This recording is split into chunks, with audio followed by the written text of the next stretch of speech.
Baik, selamat pagi, siang, ataupun malam bagi Bapak Ibu sekalian. Pada kesempatan ini saya akan menyampaikan tentang proposal program penelitian kebijakan Merdeka Belajar Kampus Merdeka dan pengabdian masyarakat berbasis hasil penelitian yang telah kami buat untuk Institut Teknologi Del dengan judul Asesmen Kesiapan Pelaksanaan Magang Terkait Pariwisata Kawasan Toba di lingkungan Institut Teknologi Del. Saya di sini mewakili tim. Nama saya adalah Roy Dedi Asiolan Luman Tobing. Sementara Ketua Pengusul untuk proposal ini adalah Niko Saripson Simamora, dan untuk pelaksanaan kegiatan ini kami didukung oleh mahasiswa yaitu Fadli Rizky Sirait, Cindy Mai Pasaribu, Anggireta Natalia Panjaitan. Mereka bertiga merupakan mahasiswa S1 Manajemen Rekayasa. Kemudian ada Aldi Oki Jatnika Putra, mahasiswa program studi D4 Teknologi Rekayasa Perangkat Lunak. Adapun sebagai pendahuluan, kami sudah membuat analisis situasi. Jadi ITDL sebagai sebuah perguruan tinggi sudah mengadopsi program MBKM yang dicanangkan oleh pemerintah. Hal ini tercakup dari tersedianya SK Rektor yang berisi pedoman pelaksanaan MBKM, kemudian tersedia juga petunjuk administrasi untuk kegiatan ini. Ini menunjukkan sebenarnya bahwa ITDL sudah berkomitmen tinggi untuk mendukung pelaksanaan kegiatan MBKM tersebut. Nah, kemudian sektor pariwisata Indonesia saat ini masih menempati urutan keempat dalam hal penerimaan devisa, padahal Indonesia memiliki potensi yang sangat luar biasa untuk berkontribusi lebih besar terkait devisa. Nah, untuk itu memang dibutuhkan berbagai usaha baik dari pemerintah, dunia industri, perguruan tinggi, serta masyarakat. Salah satu usaha pemerintah adalah dengan membenahi kawasan Danau Toba menjadi sebuah lokasi wisata berkualitas internasional. Bahkan saat ini kawasan Toba sudah menjadi salah satu destinasi wisata super prioritas selain Likupang, Borobudur, Mandalika, dan Labuan Bajo. Nah, kemudian kita juga bisa melihat bahwa di kawasan Toba ini sudah semakin baik infrastrukturnya dan berbagai operator pariwisata bermunculan dengan berbagai jenis produk dan layanan yang ditawarkan. Nah, ITDL salah satu perguruan tinggi yang berada di kawasan Danau Toba. Saat ini kami memiliki 4 fakultas, yaitu Fakultas Informatika dan Teknik Elektro, Fakultas Bioteknologi, Fakultas Teknologi Industri, dan Fakultas Vokasi. Secara total kita memiliki 3 program studi diploma dan 5 program studi sarjana. Nah, untuk itu sebenarnya ITDL selain memiliki kedekatan lokasi geografis, ITDL diharapkan memberikan kontribusi yang besar khususnya melalui pelaksanaan program MBKM. Akan tetapi di sini kami munculkan permasalahan, yaitu bahwa saat ini operator pariwisata di sekitar area destinasi wisata super prioritas Danau Toba, seperti penyedia akomodasi, tempat makan, transportasi, paket wisata, hingga berbagai usaha mikro kecil menengah yang menyediakan berbagai produk oleh-oleh atau souvenir, sebenarnya mereka masih membutuhkan pendampingan dan support dari perguruan tinggi. Nah, akan tetapi jika melihat data-data yang pelaksanaan MBKM, khususnya di TDL setahun terakhir ini, sebenarnya masih cukup miris karena topik yang terkait dengan pariwisata Toba itu masih sangat minim sekali, bahkan cenderung belum ada.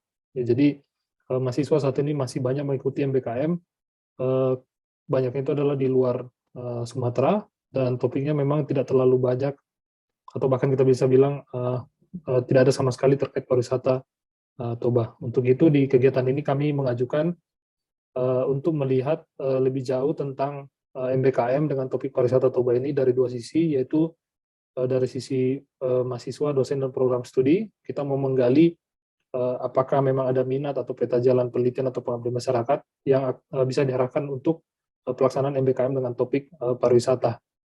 Kemudian kita juga mau menggali informasi apa kebutuhan dari operator wisata terkait dukungan atau pendampingan yang nanti bisa diselesaikan dengan program MBKM.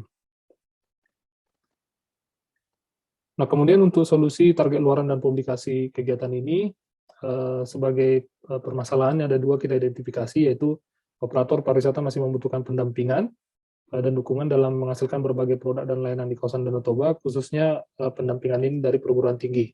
Nah, solusinya kita menaruhkan ada pengumpulan data dan informasi terlebih dahulu terkait kebutuhan tersebut, kemudian menganalisis datanya, dan pada akhirnya memberikan rekomendasi terkait topik dan mitra MBKM di masa yang akan datang.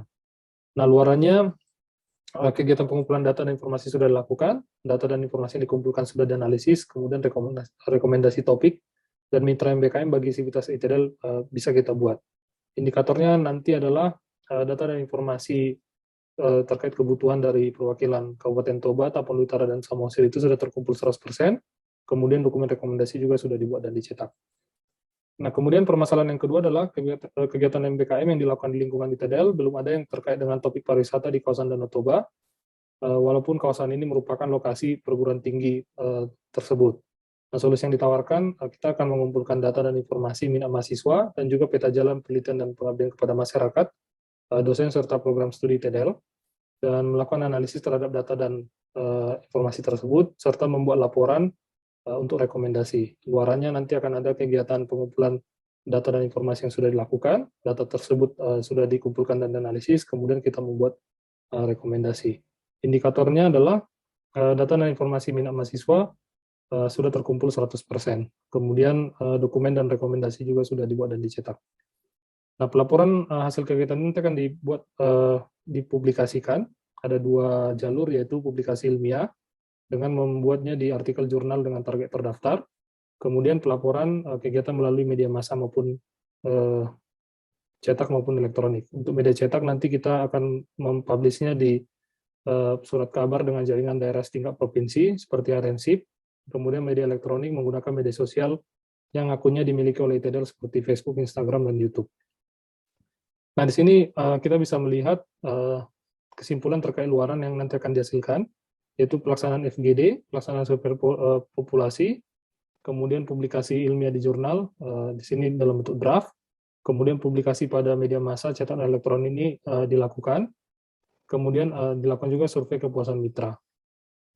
Untuk metode pelaksanaannya, pada dasarnya ini mengikuti 2 kegiatan besar tadi yang sudah disampaikan, yaitu akan ada pengumpulan data dan informasi, dan setelah itu ada analisis dan pembuatan rekomendasi.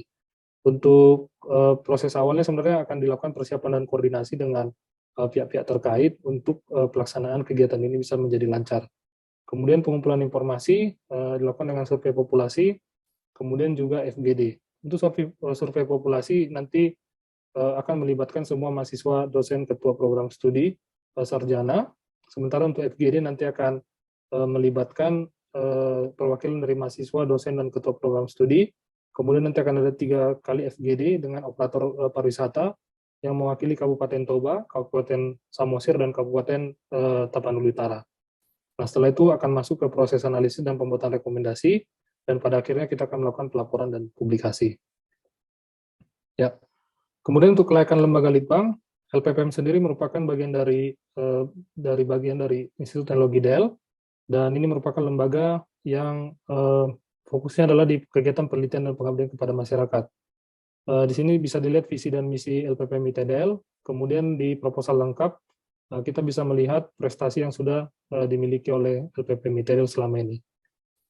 Kemudian untuk biaya kegiatan, kami mengajukan di sini biaya kegiatannya sebesar 90 juta rupiah dengan uraian untuk belanja honorarium itu sekitar 26 juta, yang kontribusinya merupakan 29,87% dari jumlah biaya yang diajukan. Kemudian pembelian barang habis pakai sebesar 14.880.000, ini kontribusinya sekitar 16,53% terhadap jumlah biaya.